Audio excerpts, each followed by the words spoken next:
오늘 하나님께서 우리에게 주시는 말씀은 신약 골로새서 4장 2절 말씀입니다.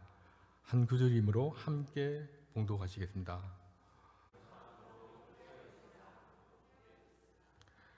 네, 오늘 이 주어진 말씀을 가지고 김상훈 목사님께서 나오셔서 기도를 계속하고 라는 제목으로 말씀을 전해주시겠습니다.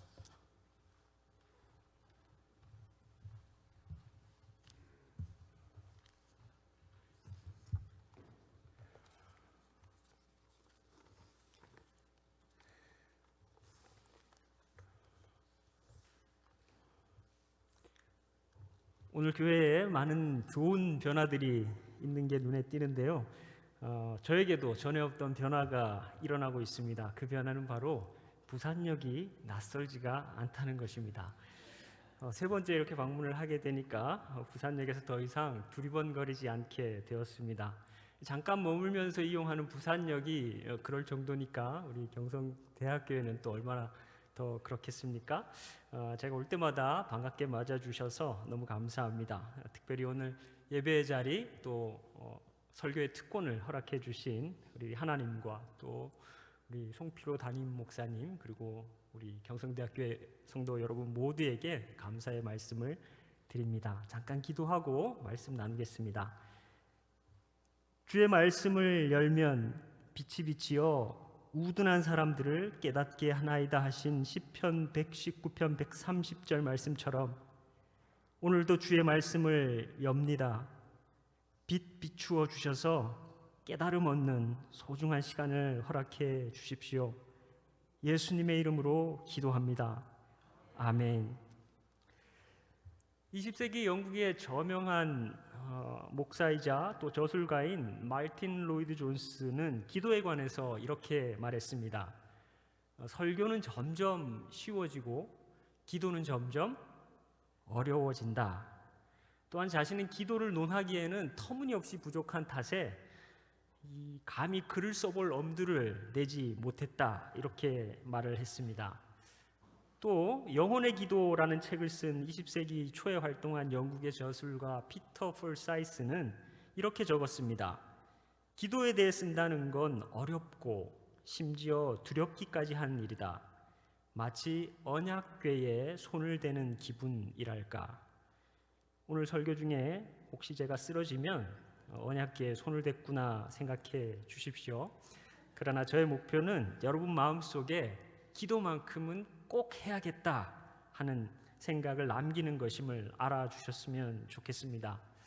오늘 본문 말씀 특별히 골로새서 4장 2절 앞절 기도를 계속하고 이 말씀을 준비하면서 생각을 해보니까 우리 교인분들 성도분들의 이 상황이 모두 다르다 하는 것을 생각하지 않을 수 없었습니다. 그래서 세 가지 각기 다른 상황을 상정하고 말씀을 준비했습니다. 첫 번째는 이제 막 기도를 시작하려는 분들께 드리는 말씀입니다. 이제 막 기도를 시작하려는 분들은 이 사실을 특별히 더 기억했으면 좋겠습니다. 하나님은 전지하신 분입니다. 하나님은 모든 것을 아십니다. 구약 성경에서 가장 위대한 인물 한 사람을 꼽으라면 아마도 모세가 그 자리를 차지할 것입니다. 모세는 120세를 살았습니다. 그런데 미국의 남침례교 총회장을 3번 역임하신 저명한 목사님인 에이드리안 라저스 목사님이라고 계시는데요.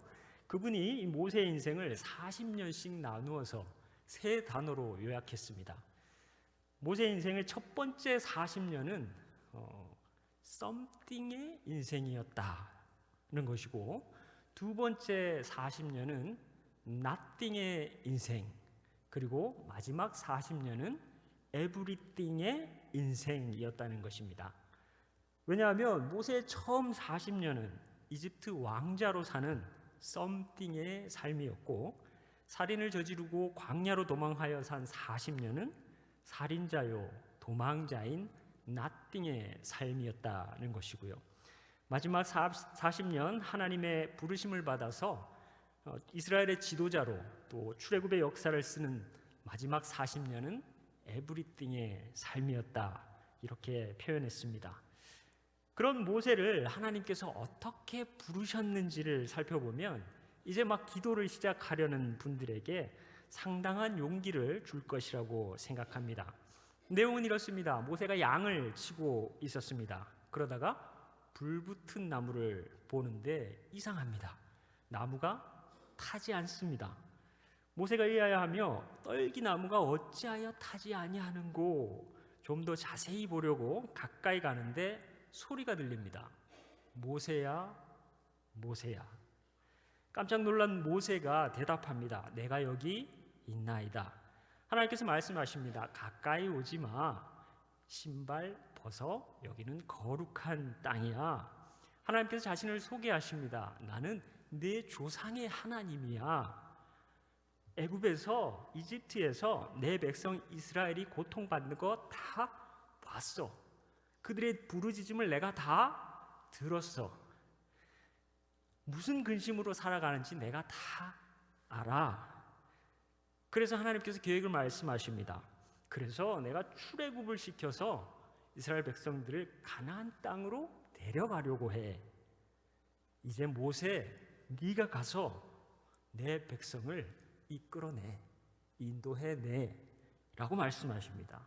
이때 모세의 반응이 어땠습니까?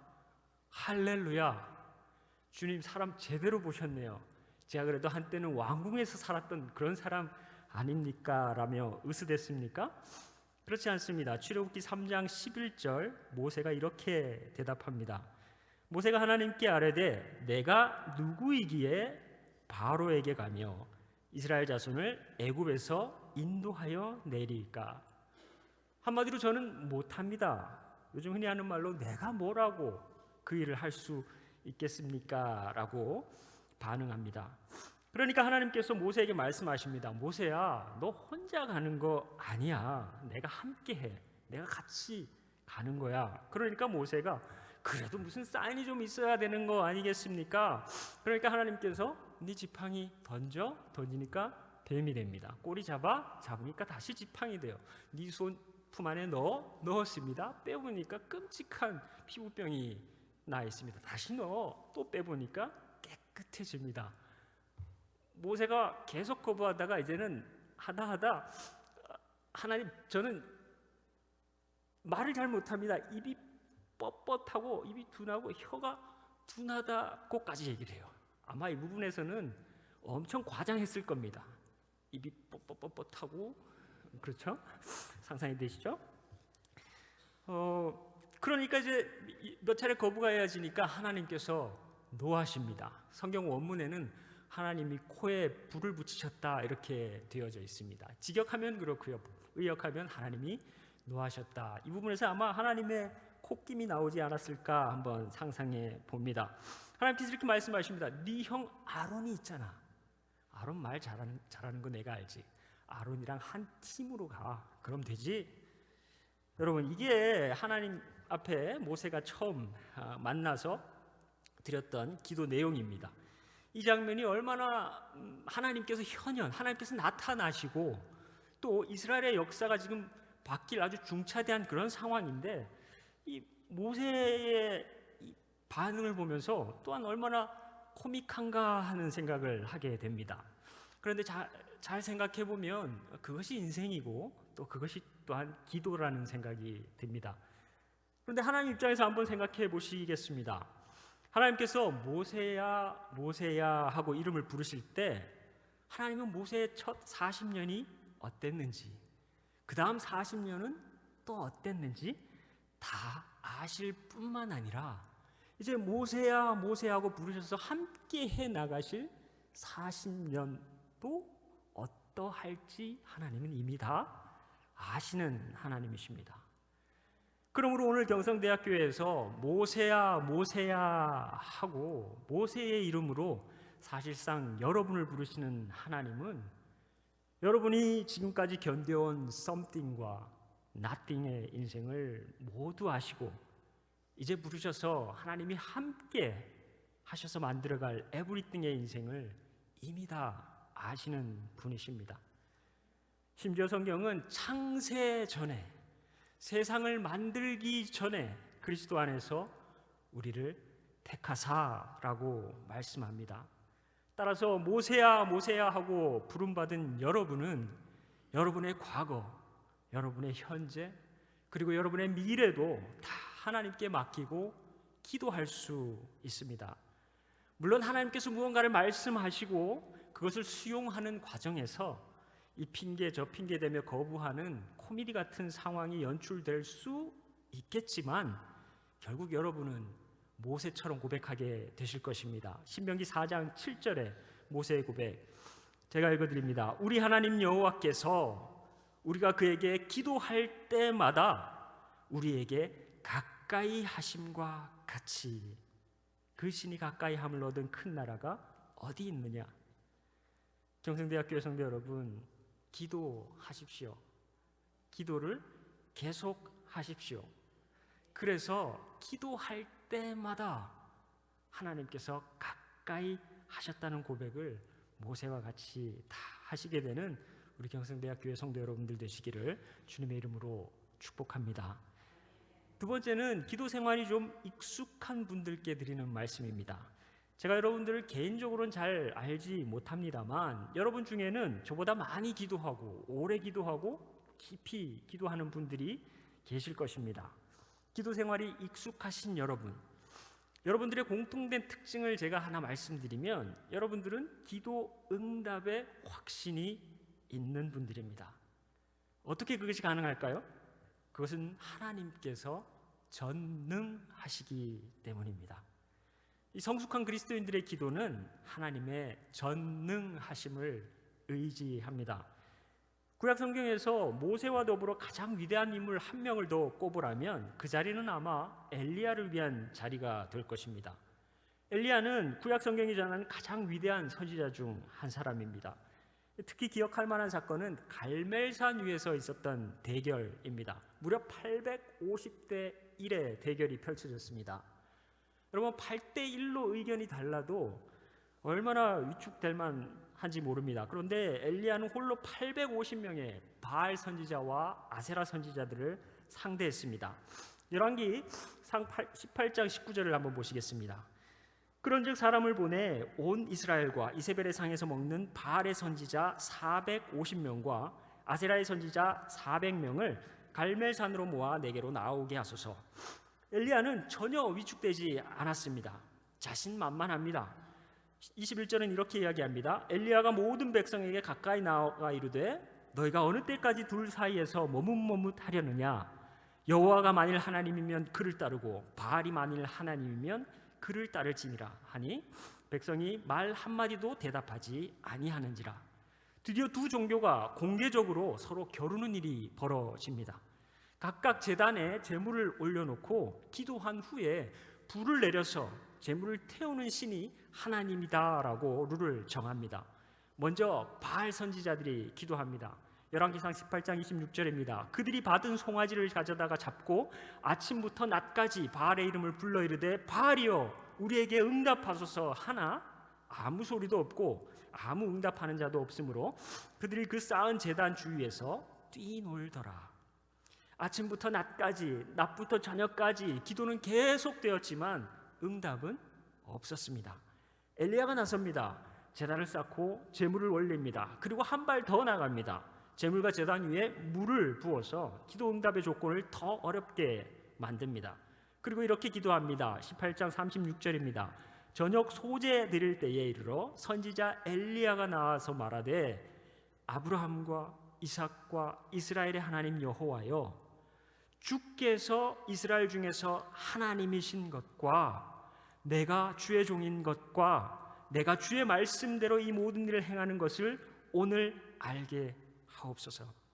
여호와여 내게 응답하옵소서. 내게 응답하옵소서. 이 백성에게 주 여호와는 하나님이신 것과 주는 그들의 마음을 되돌이키심을 알게 하옵소서 하매. 엘리야의 기도는 좀 더 나은 생활을 구하는 것이 아니었습니다. 주께서 하나님이신 것을 알리소서 하는 기도였습니다. 이처럼 인간의 기도가 하나님의 영광을 구할 때 하나님께서 어떻게 응답하셨는지 함께 보시겠습니다. 열왕기상 18장 38절과 9절입니다. 이에 여호와의 불이 내려서 번제물과 나무와 돌과 흙을 태우고 또 도랑의 물을 핥은지라 모든 백성이 보고 엎드려 말하되 여호와 그는 하나님이시로다 여호와 그는 하나님이시로다 하니. 교인분들 중에 기도 생활이 익숙하고 믿음으로 한 발 더 나아가는 분들은 염려하기보다 기도합니다. 그래서 예수님 말씀처럼 먼저 그의 나라와 그의 의를 구합니다. 그렇게 하면 전능하신 하나님께서 이 모든 것, 우리의 필요를 더해 주실 것을 믿습니다. 주님께서 사랑하시는 우리 경성대학교의 성도 여러분, 우리가 믿는 하나님은 우리의 기도에 응답하시는 분이십니다. 심지어 기도한 것보다, 생각한 것보다 능히 더 넘치도록 우리에게 응답하시는 분이십니다. 사도 바울의 기도를 귀 기울여 보십시오. 에베소서 3장 20절입니다. 우리 가운데서 역사하시는 능력대로 우리가 구하거나 생각하는 모든 곳에 더 넘치도록 능히 하실 이에게 교회 안에서와 그리스도 예수 안에서 영광이 대대로 영원 무궁하기를 원하노라. 아멘. 경성대학교 성도 여러분, 기도보다 생각보다 넘치도록 능히 하실 하나님을 의지하며 그의 나라와 의를 구하시기를 부탁드립니다. 기도를 계속 하시기를 부탁드립니다. 마지막이자 세 번째는 기도가 힘들어진 분들께 드리는 말씀입니다. 여러분들 가운데 어떤 분들은 기도하는 것조차 어려운 특별한 상황에 있을 수 있습니다. 그럴 때 기억하십시오. 하나님은 임재하시는 분입니다. 하나님은 여러분과 함께 하시는 분입니다. 하나님은 어디에서나 만날 수 있는 분이십니다. 요셉이 구덩이에 빠졌습니다. 혼자 힘으로 도저히 빠져나올 수 없는 깊은 구덩이입니다. 발을 잘못 디뎌서 실수로 빠진 걸까요? 아닙니다. 17살 막내 요셉을 미워하는 형들이 죽일 작정을 하고 구덩이에 집어 던진 것입니다. 다행히 죽이지는 않았습니다. 대신 상인들에게 돈을 받고 노예로 팔아버립니다. 가장 사랑받는 형들이, 가장 사랑받는 아들이 하루아침에 타국에서 노예의 삶을 시작하게 됩니다. 성경에 나오지는 않지만 저는 그날 밤을 한번 상상해 봅니다. 요셉이 노예로 팔려간 그날 밤, 기도한 사람이 누구일까요? 하나님을 찾은 사람이 누구일까요? 요셉을 판 형들일까요? 아니면 노예로 팔려간 요셉일까요? 아마 형들은 동생을 판 돈을 만지작거리고 있었을지도 모르겠습니다. 반면 요셉은 하나님께 기도했을 것입니다. 너무나 간절히 기도하지 않았을까 싶습니다. 그 기도의 내용은 뭐 다른 게 있겠습니까? 하나님, 집에 돌아가게 해주세요. 나를 그렇게 사랑하는 아버지가 있는 집으로 돌아가게 해주세요. 그렇게 기도하지 않았겠습니까? 그런데 기도 응답은 기도한 것과는 다르게 주어집니다. 창세기 39장 1절입니다. 요셉이 이끌려 애굽에 내려가매 바로의 신이 대장 애굽 사람 보디발이 그를 그리로 데려간 이스마엘 사람의 손에서 요셉을 사니라. 여호와께서 요셉과 함께 하심으로 그가 형통한 자가 되어 그의 주인 애굽 사람의 집에 있으니. 기도 응답은 요셉이 아버지 야곱의 집으로 돌아가는 것이 아니라 보디발의 집으로 들어가게 된 것입니다. 또 하나의 기도 응답은 요셉이 아버지 집으로 돌아간 것이 아니라 요셉의 또 다른 아버지 하나님께서 요셉이 있는 집으로 들어가신 것입니다. 창세기 39장에서 하나님은 어디 계십니까? 이집트에 계십니다. 이집트 어디에 계십니까? 보디발의 집에 계십니다. 왜 거기 계십니까? 요셉이 거기 있기 때문입니다. 그래서 하나님 아버지와 함께한 요셉은 보디발의 집에서 방금 읽은 것처럼 형통한 자가 됩니다. 또 다른 문제가 발생합니다. 보디발의 아내가 요셉을 성적으로 유혹합니다. 요셉이 단호히 거부했고 보디발의 아내는 자신의 뜻대로 되지 않자 요셉에게 죄를 뒤집어 씌우고 감옥 신세를 지는 죄수로 만들어 버립니다. 구덩이에 갇혔던 요셉이 이번에는 감옥에 갇힙니다. 노예였던 요셉이 이제는 죄수가 됩니다. 그런데 여러분, 이번에도 하나님께서 요셉을 따라가십니다. 창세기 39장 20절입니다. 이에 요셉의 주인이 그를 잡아 옥에 가두니 그 옥은 왕의 죄수를 가두는 곳이었더라. 요셉이 옥에 갇혔으나 여호와께서 요셉과 함께 하시고 그에게 인자를 더하사 간수장에게 은혜를 받게 하시매. 하나님께서 어디 계십니까? 요셉과 함께 감옥에 계십니다. 거기에서 인자를 더하시고 은혜를 베푸십니다. 요셉의 상황을 보면 점점 더 바닥으로 내려가는 것 같습니다. 가장 사랑받는 아들이었던 자리에서 노예로, 또 노예에서 죄수로 내려갑니다. 그러나 가장 사랑받는 모습은 변함이 없습니다. 아들일 때에는 말할 것도 없고 노예가 되어서도 하나님과 사람들에게 사랑받는 노예가 됩니다. 죄수가 되어서도 하나님과 사람들에게 사랑받는 죄수가 됩니다. 하나님의 함께 하심의 결과입니다.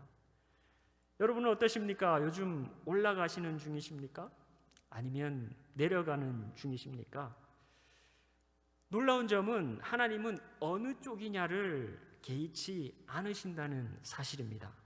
우리는 기필코 올라가야 하는 것으로 생각하지만, 그렇게 믿고 살지만 하나님은 어느 쪽이든 기필코 함께 하셔야 할 문제로 바라보십니다. 그러므로 기도하십시오. 기도를 계속 하십시오. 요셉이 드렸던 기도, 하나님 저와 함께 해주십시오 하는 기도가 여러분의 기도이기를 바랍니다. 왜냐하면 요셉과 함께 하신 하나님께서 지금 여러분과 함께 하시길 원하시기 때문입니다. 또 다른 문제로 고통받는 욥이라는 인물도 기억해 보십시오. 소위 잘 나가는 사업가 아니었습니까? 신앙도 좋았고 자녀도 아들 7에 딸 셋을 둔 축복받은 사람입니다. 그런데 어느 날 연달아 비보가 들어닥칩니다. 사업이 완전히 망합니다.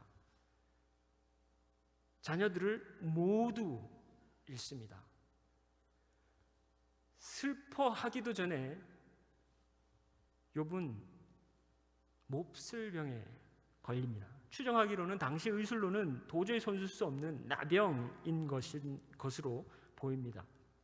친구들이 찾아와서는 하나도 도움되지 않는 이야기들을 늘어놓습니다.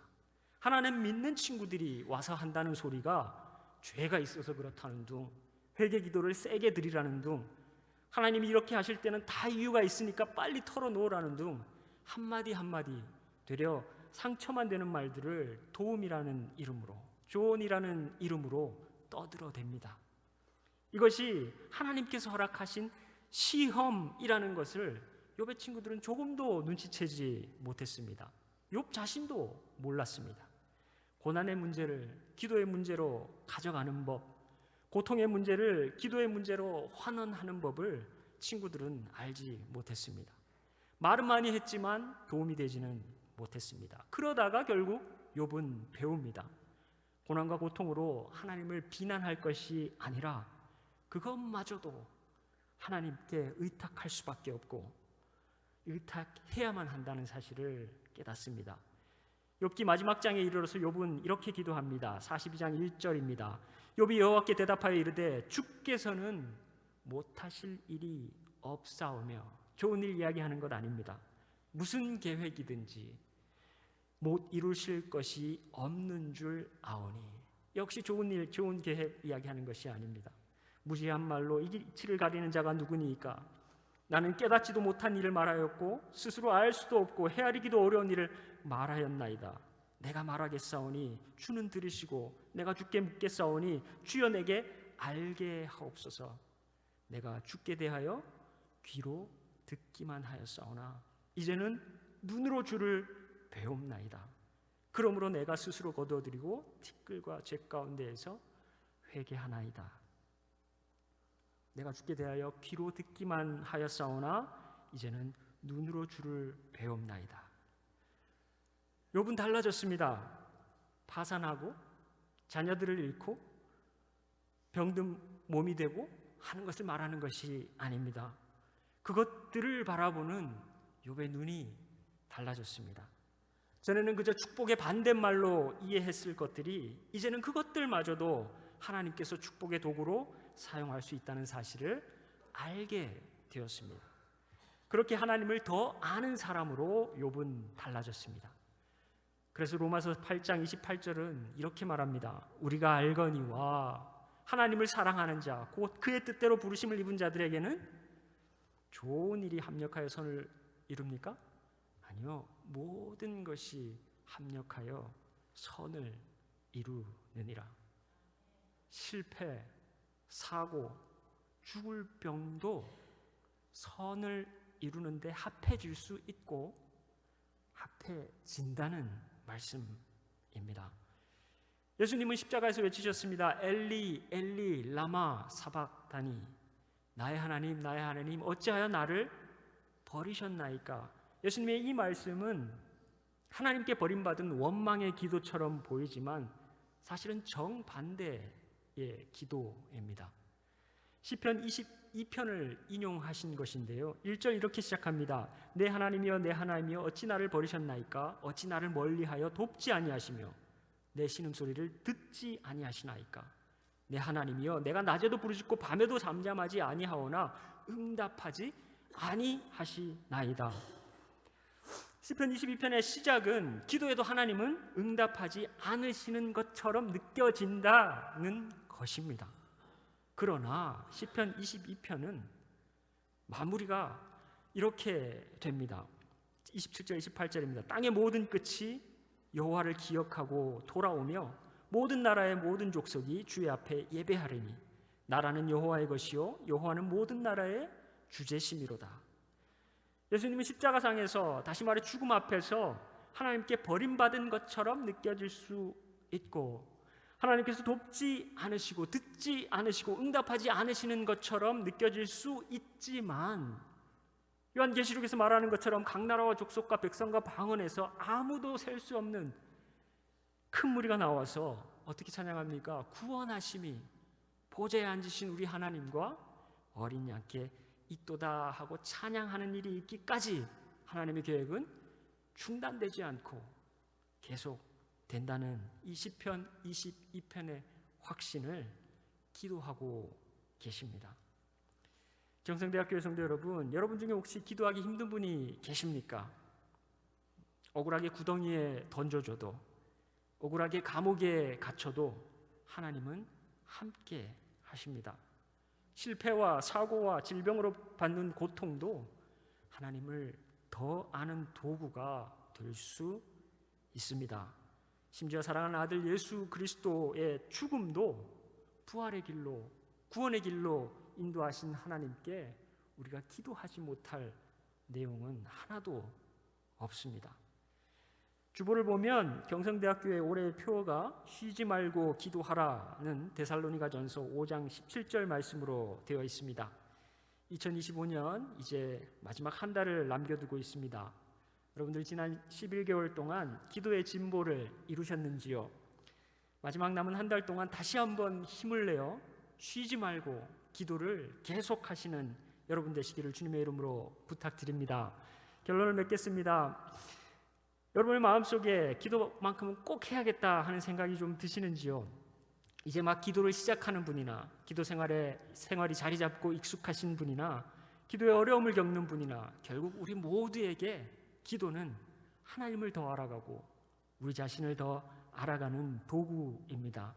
바라기는 여러분 모두가 모든 것을 아시는 하나님께, 모든 것이 가능한 하나님께, 또 어느 곳에나 누구와도 함께 하실 수 있는 하나님께 쉬지 말고 기도를 계속 하셔서 2025년 마지막 한 달이 하나님을 더 알아가는, 여러분 자신을 더 알아가는 축복의 시간이 되시기를 주님의 이름으로 축원합니다. 기도하시겠습니다.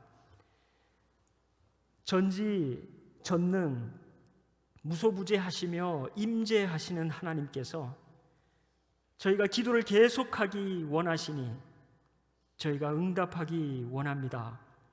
모든 기도와 간구를 하되 성령 안에서 하게 하시고 하나님을 아는 일에 더욱 열심을 내는 저희 모두가 되게 해 주십시오. 쉬지 말고 기도를 계속하는 우리 경성대학교의 성도분들이 다 되게 해 주십시오. 예수님의 이름으로 기도합니다. 아멘.